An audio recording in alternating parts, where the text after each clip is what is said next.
हुकुन भैया जल्दी जल्दी सर।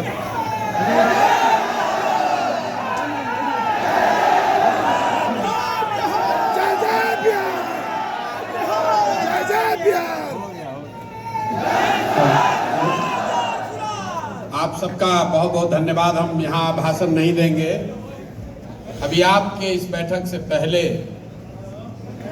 जन सुराज इस परिकल्पना से जुड़े हुए बहुत सारे थी, उनकी एक बैठक हुई और उसका उद्देश्य था उनकी सहमति, उनका अनुमोदन इस बात के लिए कि जन सुराज की इस परिकल्पना को राजनीतिक स्वरूप, इसका संस्थागत स्वरूप कब और कैसे बनाया जाए।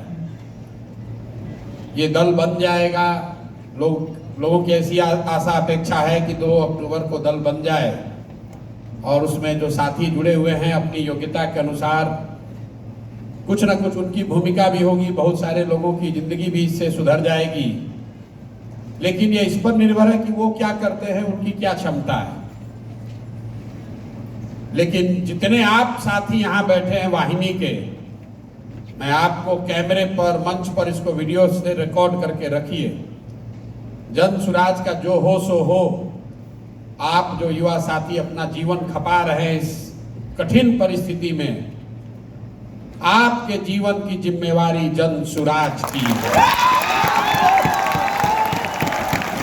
जो नेता बनेगा तो बनेगा, बने कि न बने, जो नेता बनेगा वो बनेगा।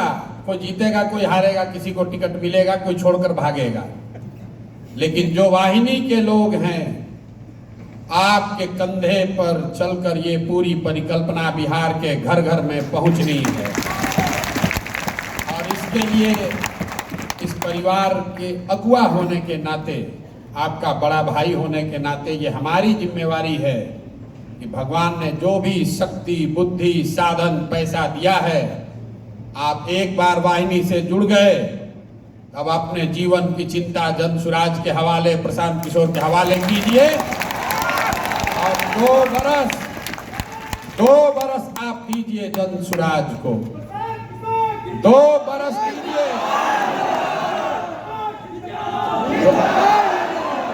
2 बरस दीजिए।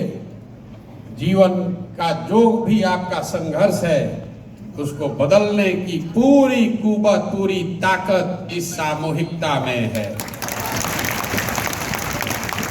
जन सुराज का लक्ष्य बिहार को जीतना नहीं है।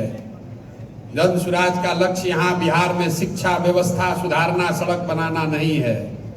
हम लोगों ने कहा है कि अपने जीवन काल में एक ऐसा भी दिन आए जब हरियाणा, पंजाब, गुजरात, महाराष्ट्र से लड़के आकर बिहार में काम करे, तब मानेंगे कि बिहार में विकास हुआ। होना चाहिए कि नहीं होना चाहिए? फिर से बताइए, होना चाहिए कि नहीं होना चाहिए? बिहार के बच्चे, आप ये संकल्प लीजिए, आप वो अंतिम पीढ़ी हैं जो रोजी रोजगार के लिए मजबूरी में बिहार से बाहर गया है। आपके बाद, हमारे बाद कोई ऐसी पीढ़ी नहीं आनी चाहिए बिहार में जिसको मजबूरी में पढ़ाई करने के लिए, मजदूरी करने के लिए, 10-12 हजार रुपया कमाने के लिए गुजरात और महाराष्ट्र जाना पड़े। वो स्थिति बदलने का कुवत सिर्फ और सिर्फ बिहार के लड़कों में है, आप में है। कह रहे हैं कि कैंप में रहने वाले लड़के, आपका प्रोफाइल अगर कोई कागज पर लिखेगा तो आप किसी बड़े बाप के लड़के नहीं हैं। आप IIT IIM गए हो, इसका ये कोई जरूरी नहीं है। आप में से मैं कहता हूं कि ये जो वाहिनी के लोग हैं, ये शंकर का बारात है। अलग अलग तरह के वेशभूषा वाले हैं, लेकिन शंकर के बारात के आगे कोई बारात टिकने वाली नहीं, कोई बारात टिकने वाली नहीं।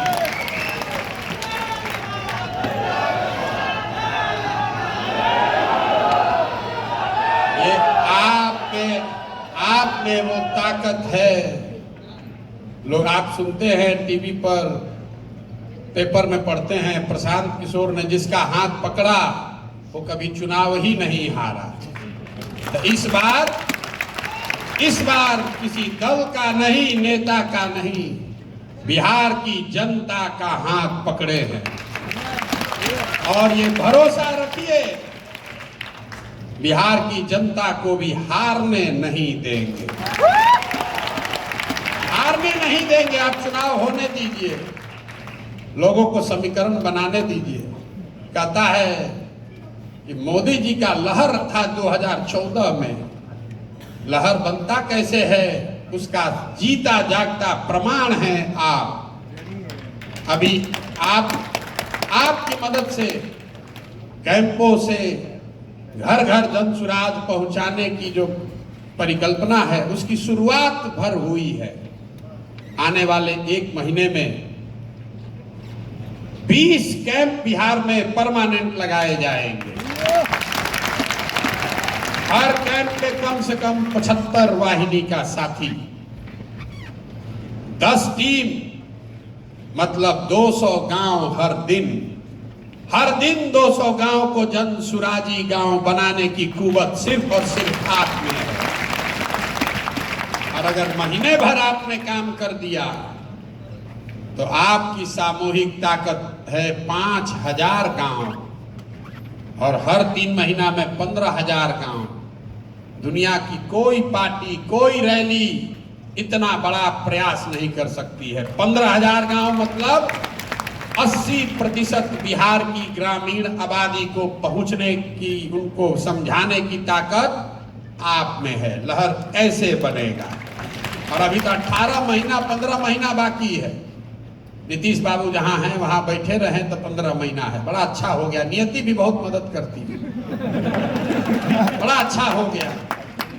ऐसा रिजल्ट आया है कि नीतीश बाबा अब जाएंगे नहीं। अब भाजपा वाले चाहे भी तो नीतीश जी को हटा नहीं सकते और बिहार की जनता नीतीश जी को हटाने के लिए कमर कस के बैठे हुए। अब भाजपा वालों की हालत जो है आपको समझ लीजिए। दिल्ली बचाना है तो नीतीश जी को कुर्सी पर बैठाए रखना है। नीतीश बाबू को कुर्सी पर बैठाए रखना है तो बिहार छूट जाना है। छूट जाना है कि नहीं जाना है? बताइए।